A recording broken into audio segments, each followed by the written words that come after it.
नमस्कार दोस्तों, स्वागत है आपका हमारे चैनल क्राइम स्टोरी विद इमो पर। आज की घटना उत्तर प्रदेश के गोरखपुर से है।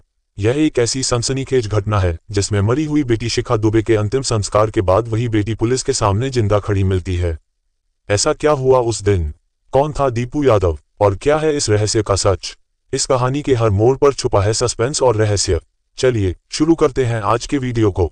दोस्तों, इस पूरी कहानी का सबसे अहम किरदार है शिखा दुबे। शिखा दुबे उत्तर प्रदेश के गोरखपुर के कमलेशपुरम इलाके में अपने परिवार के साथ रहती थीं। 2011 में शिखा पोस्ट ग्रेजुएशन की पढ़ाई कर रही थीं। शिखा देखने में बेहद मासूम और शरीफ थीं। शिखा 10 जून 2011 को कुछ जरूरी काम के लिए घर से बाहर निकलती हैं। वह घर वालों को कहकर जाती हैं कि थोड़ी देर में वापस आ जाएंगी, मगर काफी देर हो जाती है और वह वापस नहीं लौटती। जैसे जैसे शाम ढलती है, परिवार वालों की चिंताएं बढ़ने लगती हैं। जब काफी अंधेरा हो जाता है तो परिवार वाले अपने स्तर से शिखा की खोजबीन शुरू कर देते हैं। दोस्तों और रिश्तेदारों तक को फोन किया जाता है, मगर शिखा की कोई जानकारी नहीं मिलती। जब शिखा का कहीं भी पता नहीं चलता तो हारकर शिखा के पिता रामप्रकाश दुबे गोरखपुर के एक स्थानीय पुलिस स्टेशन में जाकर अपनी बेटी के गायब होने की शिकायत दर्ज करवाते हैं।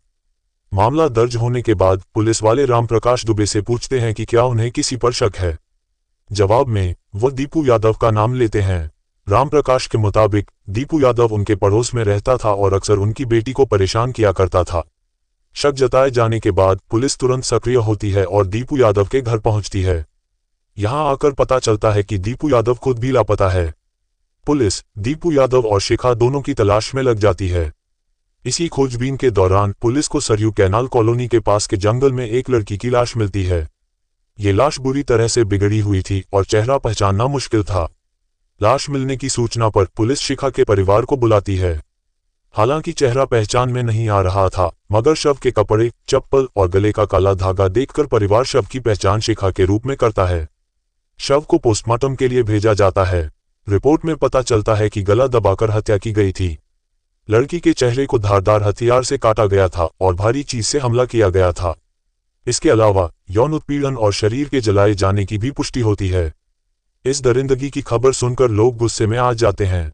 पोस्टमार्टम के बाद सभी औपचारिकताएं पूरी करने के बाद शव परिवार को सौंप दिया जाता है और विधिवत उसका अंतिम संस्कार होता है। घटना बड़े पैमाने पर चर्चा में आ जाती है और पुलिस पर हत्यारे को जल्द से जल्द पकड़ने का दबाव बढ़ता है। शिखा के पिता ने दीपू यादव पर शक जताया था, इसलिए पुलिस दीपू को प्राइम सस्पेक्ट मानकर जांच शुरू करती है। दीपू से जुड़े दर्जनों लोगों को उठाया जाता है। पुलिस दीपू के 50 से ज्यादा दोस्तों से पूछताछ करती है, मगर दीपू का कोई सुराग नहीं मिलता। आखिरकार पुलिस को दीपू का एक करीबी दोस्त मिलता है जो बताता है कि दीपू अक्सर सोनभद्र आया जाया करता था। पिछले कुछ दिनों में उसने सोनभद्र का जिक्र भी कई बार किया था। अब गोरखपुर पुलिस सीधे सोनभद्र का रुख करती है और दीपू यादव की तलाश में सोनभद्र शहर का कोना कोना छान मारती है। तलाश कई घंटों तक होती रहती है, मगर कहीं भी दीपू यादव का पता नहीं चलता। फिर भी पुलिस वाले हिम्मत नहीं हारते हैं और अपनी तलाश जारी रखते हैं। इसी तलाश के क्रम में वे एक ऐसे घर के पास पहुंचते हैं जो अंदर से बंद था। पुलिस वाले आकर दरवाजे पर दस्तक देते हैं। कई बार दस्तक देने के बाद एक लड़की आकर दरवाजा खोलती है। दरवाजा खोलने वाली लड़की को देखकर पुलिस वालों के पैरों तले जमीन खिसक जाती है। दरवाजा किसी और ने नहीं बल्कि शिखा दुबे नाम की लड़की ने खोला था। वही शिखा जिसका अंतिम संस्कार परिवार वालों ने बस अभी अभी किया था। शिखा दुबे के कातिल को पुलिस तलाश कर रही थी और वही शिखा दुबे अब पुलिस के सामने खड़ी थी।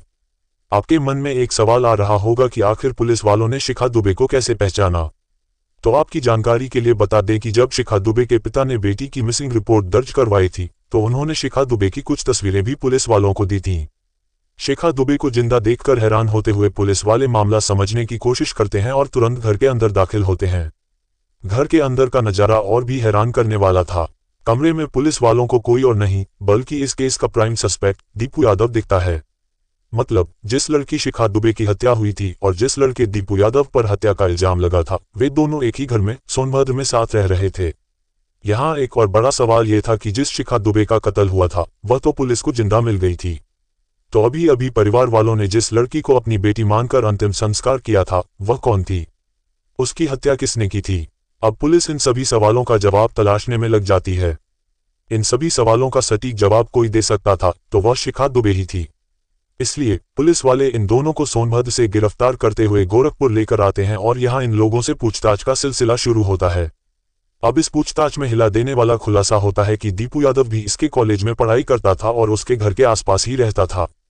कॉलेज में इन दोनों की मुलाकात होती है और देखते ही देखते शिखा दुबे तथा दीपू यादव एक दूसरे को पसंद करने लगते हैं।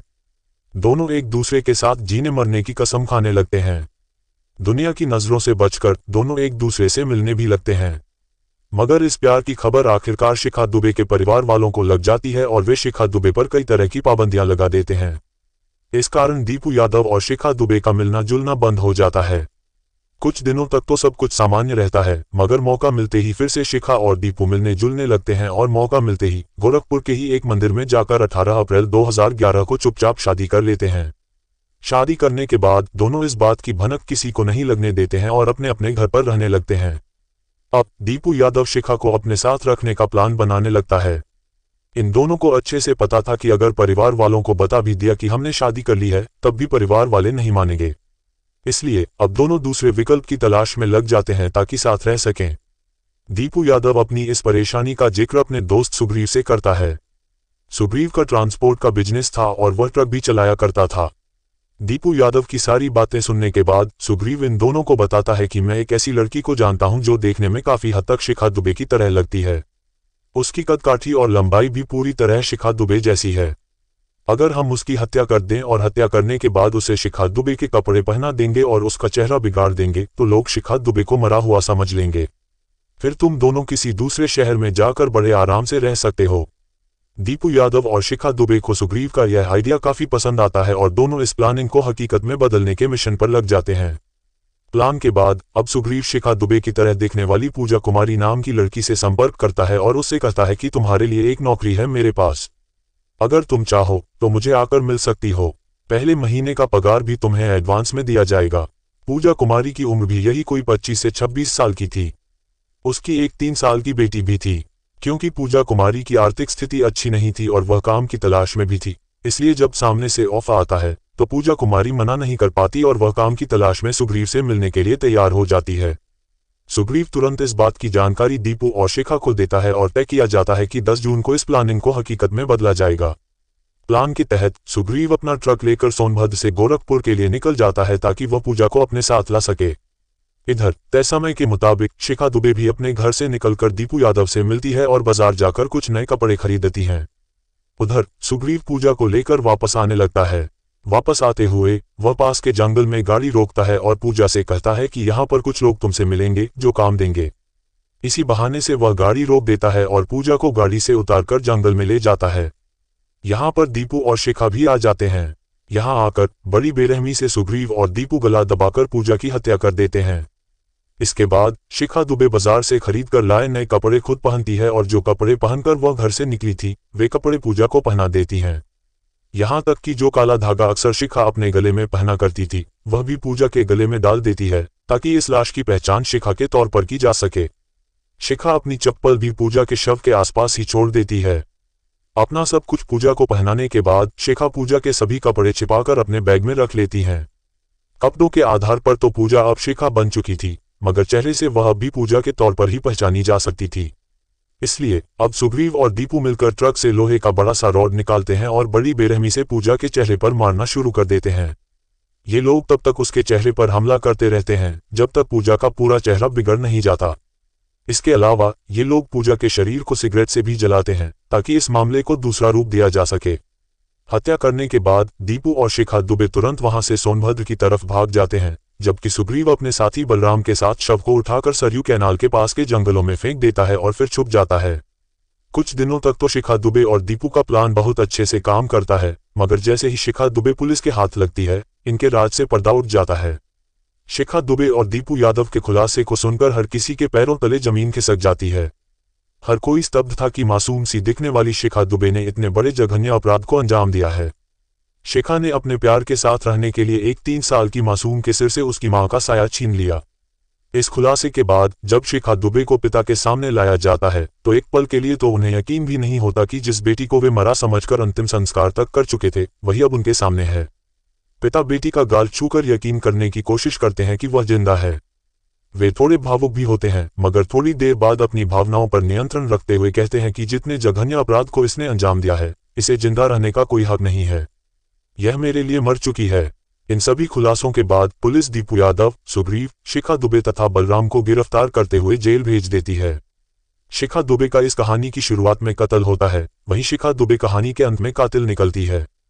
पूजा की पोस्टमार्टम रिपोर्ट में यौन उत्पीड़न का भी जिक्र था, मगर इन लोगों में से किसी ने भी पूजा के साथ यौन शोषण की बात नहीं स्वीकारी और पुलिस भी इस बात को साबित नहीं कर सकी।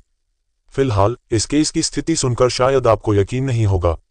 2011 में घटी इस घटना के कुछ साल तक तो शिखा दुबे और दूसरे आरोपी जेल में रहे, मगर कुछ साल बाद ही शिखा दुबे तथा दीपू यादव बेल लेकर जेल से बाहर आ गए। मीडिया की एक रिपोर्ट के मुताबिक जेल से बाहर आने के बाद शिखा दुबे और दीपू यादव अलग अलग शादी करके अपनी दुनिया बसा चुके हैं। वहीं कुछ खबरों के मुताबिक आज भी इस केस की फाइलें अदालत में धूल में पड़ी हैं और अब तक इस केस पर कोई अंतिम फैसला नहीं हुआ है। तो दोस्तों, ये था शिखा दुबे और दीपू यादव केस। इस केस पर आपकी क्या राय है, हमें कमेंट बॉक्स में जरूर बताएं। अगर वीडियो पसंद आए हो तो वीडियो को लाइक करें और ज्यादा से ज्यादा शेयर भी करें। अगर आपने अभी तक हमारे चैनल क्राइम स्टोरी विद इमो को सब्सक्राइब नहीं किया है तो सब्सक्राइब जरूर कर लें, क्योंकि ऐसी ही सच्ची घटनाएं हम इस चैनल पर हमेशा लाते रहते हैं। धन्यवाद।